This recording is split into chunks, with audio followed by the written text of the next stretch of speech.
Hello my friends, आप सुन रहे हैं हमारी कहानी मैडनेस लव एपिसोड 65। कहानी का टाइटल है तुम मेरा सुकून बन गई हो। तो चलिए कहानी को आगे बढ़ाते हैं। पीहू और अक्षय कंटिन्यूसली बस एक दूसरे को ही देख रहे थे। अक्षय के मन में तो यही सब चल रहा था। फाइनली मेरे पीहू ने मुझसे बात तो की, उसने कुछ कहा तो सही। इसके मुंह से अपना नाम सुनने के लिए मैं तो तरस ही गया था। काश मैं तुम्हें इस वक्त कस के अपने गले से लगा पाता और तुमसे कह पाता कि I love you Pihu, I love you so much. तुम्हें नहीं पता कि तुम मेरा सुकून बन गई हो। अक्षय की ये सोचकर हल्की सी मुस्कुराहट आ जाती है पीहू को देखकर। मीटिंग हॉल में बैठी एक लड़की पीहू से बहुत जल रही थी क्योंकि अक्षय उसकी कुछ ज्यादा ही केयर करता था। गुस्से में पीहू से बाहर जाने के लिए कहने लगी कि अक्षय ने अपनी चेयर से खड़े होकर बहुत ही स्वैग के साथ कहा, तो आज की मीटिंग यहीं ओवर करते हैं, बाकी चीजें दिनेश और अवान ही देख लेंगे। अब आप सब जा सकते हैं। अब अक्षय की सारी बातें खत्म हो चुकी थी तो कोई क्या ही कहता। अब सब चुपचाप बाहर चले जाते हैं। अक्षय अभी भी अपनी चमकती आंखों से मुस्कुराते हुए पीहू को ही देखे जा रहा था। उसके बोलने का तरीका और बाकी सारी चीज़ों का ही वेट कर रहा था। सबके जाते ही पीहू ने हड़बड़ाकर कहा, मुझे भी जाना होगा। पीहू के मुंह से जाने की बातें सुनकर अक्षय का मुस्कुराता हुआ चेहरा शांत हो गया। वो चुपचाप पीहू को ही देख रहा था। जाना होगा? कहाँ जाना होगा? अक्षय ने बहुत शांत और लड़खड़ाती आवाज में पूछा तो पीहू ने उसे हिचकिचाते हुए शुरू से उसकी जॉब ज्वाइन करने से लेकर अब तक की सारी बातें बता दी। सब कुछ सुनने के बाद ही अक्षय गुस्से में जैसे लाल हो गया। वो पीहू को डांटने लगा, पीहू तुम इतनी ज्यादा स्टूपिड काम कैसे कर सकती हो? तुम इतनी बड़ी बात अपनी फैमिली से कैसे छुपा सकती हो? अक्षय लगातार पीहू को सुनाए जा रहा था, उसे डांट रहा था और पीहू भीगी बिल्ली की तरह अक्षय की सारी बातें सुन रही थी। कुछ देर के बाद अक्षय की डांट सुनने के बाद पीहू भी इरिटेट हो गई और वो जोर से बोलती है, तुम मुझ पर चिल्ला क्यों रहे हो? सब तुम्हारी वजह से हुआ है, समझे? ये सुनकर अक्षय और ज्यादा इरिटेट हो गया। अब मैंने क्या किया है? पीहू ने अक्षय को घूरते हुए उसके पास आकर अपनी उंगली दिखाकर कहा, अगर उस दिन तुम मुझे जॉब ऑफर नहीं करते तो ऐसा कुछ भी नहीं होता। सच में तब भी मना कर सकती थी मैं, लेकिन तुमने ऐसा ऑफर दिया कि मैं खुद को रोक ही नहीं पाई। ये सब तुम्हारी तो गलती है। पीहू की बात खत्म होते ही अक्षय थोड़ा शर्मिंदा हो गया क्योंकि कहीं ना कहीं ये उसी की तो गलती थी। उसने पीहू को ऑफर ही ऐसा दिया था जिसे कोई बेवकूफ़ ही ठुकरा सकता था। अब तक अक्षय सब कुछ समझ चुका था कि ये सब उसी की गलती है, तो उसने पीहू को शांत किया और कुछ देर सोचने के बाद अक्षय ने अकेडमी की डिटेल्स पूछी। अकेडमी कम से कम 1 घंटे की दूरी पर थी, इसलिए अक्षय ने बिना देर किए पीहू को अकेडमी चलने के लिए कहा। तभी पीहू ने उसे अविका के बारे में बताया, जो सुनकर अक्षय को एक और जोर का झटका लगा। तुम दोनों बहनें ही कमाल हो, सच में, ये अक्षय ने अजीब सा ताना देकर कहा, जिससे पीहू थोड़ा चिढ़ गई।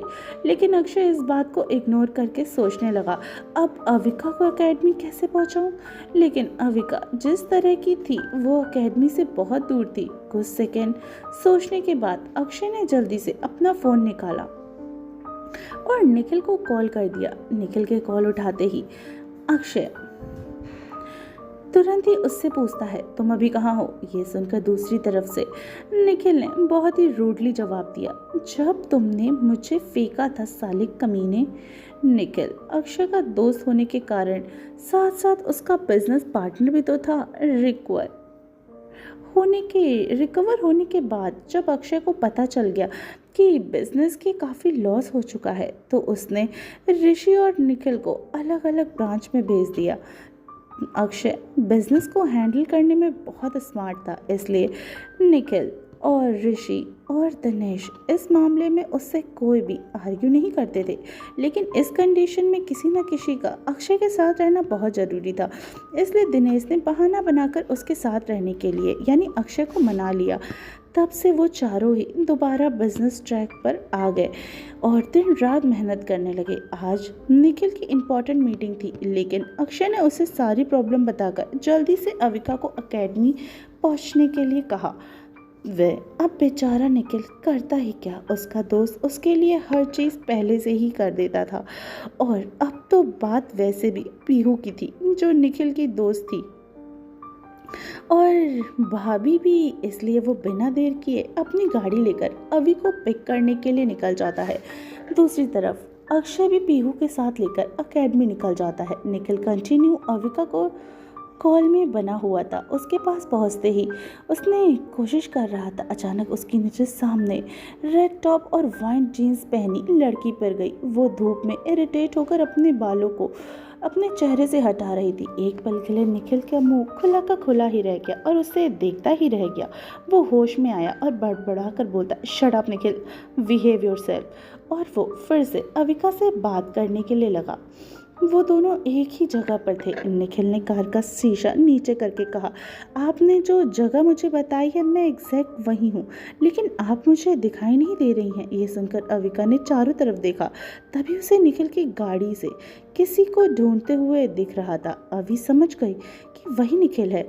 वो उसकी तरफ हाथ हिलाते हुए आने लगी। निखिल ये देखकर शॉक्ड हो गया, जिसे वे अभी कुछ देर पहले बेशर्मों की तरह ताड़ रहा था। वो अविका है। अब तो उसकी आंखें हैरानी से बड़ी हो गई। निखिल का दिल बहुत जोरों से धड़कने लगा। उसकी आवाज़ उसके गले में अटक गई। निखिल ने धीमे पर बहुत ही सॉफ्टली वॉइस में कहा, साले अक्षय ने कभी नहीं बताया कि इसकी इतनी खूबसूरत साली भी है। ये तो सच में कमाल है। निखिल बहुत मुश्किल से खुद को कंट्रोल कर रहा था। बैठकर जल्दी से अविका कार में बैठते हुए एकेडमी की तरफ फुल स्पीड में चल देती है। रास्ते पर अवि निखिल शांत है। निखिल बार बार अवि के उदास और परेशान चेहरे को ही देख रहा था, जो शांत होकर सिर्फ कार के विंडो के बाहर देख रही थी। थोड़ी हिम्मत करके निखिल ने अवि से कहा, टेंशन मत लीजिए, मैं आपको टाइम से पहुंचा दूंगा। अवि ने गाड़ी से बाहर देखते हुए उदासी से कहा, मुझे अपनी फिक्र नहीं है, पीहू दी की है। मेरे पेरेंट्स को अगर मेरे बारे में पता भी चलता है तो बस नाराज़ होंगे और मुझे डांट देंगे, लेकिन अगर उन्हें दीदू के बारे में पता चल गया तो वो उन्हें बहुत दुखी हो जाएंगे। खासकर अक्षय जीजू के बारे में। वो बहुत मुश्किल से नॉर्मल हुए हैं हॉस्पिटल से। उस कंडीशन में पापा बहुत बदल गए हैं। अभी मौज मस्ती करते रहने वाली लड़की थी, लेकिन आज वो भी काफ़ी परेशान थी, क्योंकि उसे पता था अगर उसके पापा को पीहू और अक्षय के बारे में हल्का सा भी भनक लग गया तो इस बार वो अक्षय को नहीं छोड़ेंगे, वो खुद उसे जान से मार देंगे। यही सोचते सोचते वो फिर से कान में एक शांति सी छा गई। निखिल अभी से बात से थोड़ा सा शर्मिंदा भी हो गया, क्योंकि कहीं ना कहीं वो भी तो इन सब का जिम्मेदार ही था ना।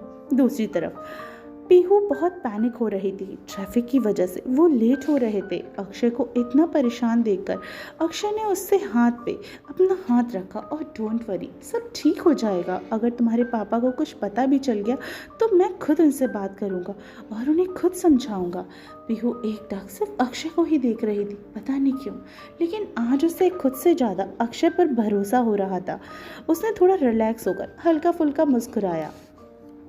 वहीं 1 घंटे के बाद कार फुल स्पीड में एकेडमी के सामने आकर रुकती है। एक तरफ अवि तो दूसरी तरफ पीहू जल्दी से कार के निकलकर एक दूसरे की तरफ बढ़ती हैं और टाइम ज़्यादा वेस्ट न करते हुए एकेडमी के अंदर चली जाती हैं। निखिल और अक्षय भी उनके पीछे पीछे अंदर आ गए। कुछ देर के बाद पीहू के पापा और चाचू भी एकेडमी पहुंच गए। अक्षय पहले ही एकेडमी के मैनेजर को सब कुछ समझा चुका था। मैनेजर तो अक्षय आहूजा को अपनी एकेडमी में देखकर पूरी तरीके से शॉक्ड ही था। आखिर अक्षय का नाम हर कोई अच्छे से जानता था और वह काफ़ी लोगों का रोल मॉडल भी था। सब ठीक चल रहा था। पीहू और रवि अपने पापा से बातें ही कर रहे थे कि तभी उसके पापा ने दोनों को कुछ दिनों तक घर में चलने के लिए कहा। तुम्हारे दादा दादी की एनिवर्सरी है और तुम्हारी माँ भी तुम दोनों को देखना चाहती हैं। उसे तुम दोनों की बहुत चिंता हो रही है। कुछ दिनों के लिए घर चलो। ये सुनकर पीहू और रवि के तो होश ही उड़ गए। दूसरी तरफ अक्षय और निखिल भी कुछ दूरी पे खड़े हुए ये सारी बातें सुन रहे थे और अपना फेस साइड करके सारी बातें सुनने के बाद उन्हें थोड़ा अजीब लग रहा था। अक्षय के जाने की बातें सुनकर, पीहू के जाने की बातें सुनकर अक्षय का सिर घूम गया। वो तो ये सोचकर घबरा गया कि उसकी पीहू उससे दूर जा रही है, इसलिए वो पीहू के पापा से बात करने आने लगा। लेकिन निखिल ने किसी तरह समझाकर उसे रोक दिया। निखिल और अवि ये जानते थे कि ऐसा कुछ ज़रूर होगा, इसलिए अवि ने निखिल से साफ साफ कह दिया था वो कुछ भी करके अक्षय को उसके पापा के सामने ना आने दे। पीहू और रवि दोनों ही हेल्पलेस थे।